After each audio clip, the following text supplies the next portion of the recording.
Hi friends, ఈరోజు మనము బిస్మిల్లాబాద్ అంటారు, దాన్నే సాంబార్ రైస్ అని కూడా అంటారు కొన్ని ఏరియాల్లో. అది ఎలా చేసుకోవాలో తెలుసుకుందాము.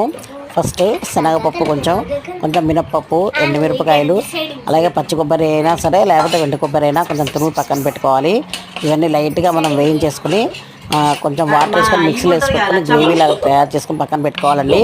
తర్వాత మన క్యారెట్ ముక్కలు, బఠానీ ముక్కలు, ఉల్లిపాయలు, ఆ తర్వాత ఆలుగడ్డ, వెజిటబుల్స్ అన్నీ కూడా పక్కన మంచిగా నీళ్ళలో ఉడికించుకొని పక్కన పెట్టుకోవాలండి.